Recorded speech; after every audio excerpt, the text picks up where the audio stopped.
Sometimes messages get scrambled. My daughter Lyndon shared an example from the internet recently that made me laugh. Apparently, a man went to the DMV for a personalized license plate, and asked for it to spell his name, as he said, Stephen with a PH. When the license plate arrived, it spelled PHTEVEN. Now that would be one to try to explain. The common wisdom for a preacher on Christmas Eve is to say one thing that seems most important on this night. I know many of you are thinking of other things, and the message just might get scrambled. So here is one thing I say tonight. It's about the message of the angel to the shepherds. The angel says, "Do not be afraid. I am bringing you news of great joy for all the people. This will be a sign for you. You will find a child wrapped in bands of cloth and lying in a manger." When I was young, and we used a different version of the Bible text, we heard the words swaddling clothes. Or you may remember those words from Linus reading these verses in A Charlie Brown Christmas, if you've seen it this year. But isn't it a little strange? The angel says, here is a sign of the good news. A baby wrapped in bands of cloth and lying in an animal feed trough.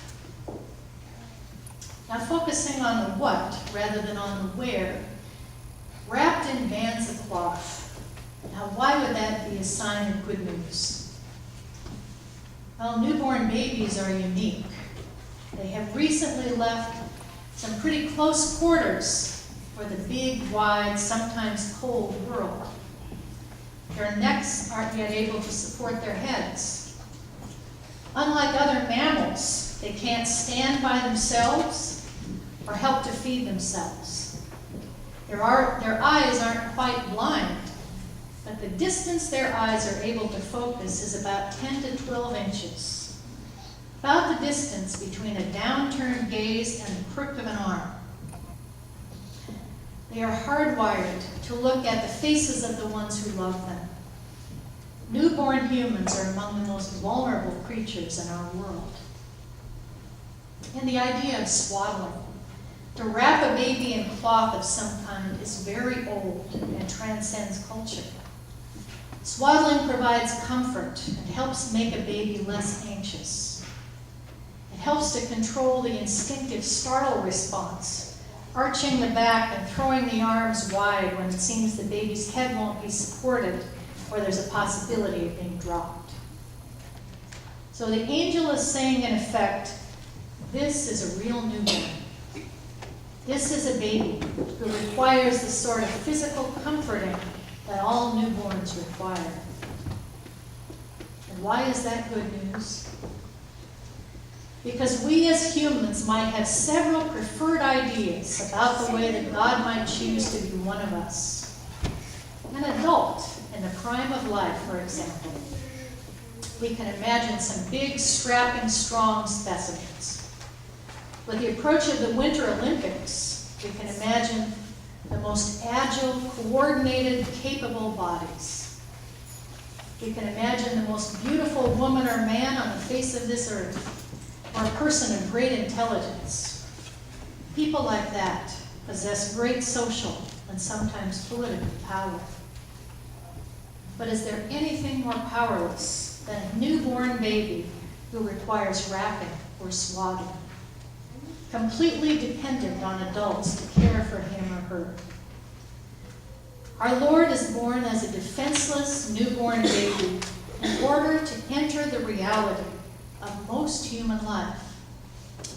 Most of us will not have extraordinary social, physical, or political power. He is good news of great joy for all the people. A completely defenseless newborn. Someone we can all identify with because we've been there. Powerless, needing a basic common remedy to help handle physical and emotional anxiety. Truly one of us. We also, need the physical comfort of being held. Some of us start out being swaddled. Many of us respond to the reassurance and love in a hug. Through our whole lives, from the time we sigh into a hug from a parent when we have a childhood flu, until our last breath in the arms of our spouse, our child, a devoted friend maybe, even a caring stranger. Being held feels like love, which is a far cry from the popular cheerful threat we hear at Christmas time: you better watch out, you better not cry, you better not pout, I'm telling you why, Santa Claus is coming to town. Sound like a threat to anybody else? This child, this sign of good news for all people, this one who needs the swaddling and nursing of his mother, the hugs and encouragement of both parents, this one we follow and worship and love. We know of God's eternal love through him, by how he cared for people, but how he died, how he forgives and gives us everlasting life. But also very simply because he was human like one of us. Human needs were not minimized or discounted. He needed swaddling, he needed food, he needed reassurance, and he would be hungry and stressed and victimized and would eventually bleed and die. It starts here. The inevitable is set in motion here. Here is ground zero, where we learn how much God cares for the human family and for each one of us. A defenseless human baby, defended only and through his whole life by love. Truly news of great joy for all people. I pray that you will clearly hear that one message tonight and be enfolded in that love, which validates your human life and the life of all creation. Merry Christmas.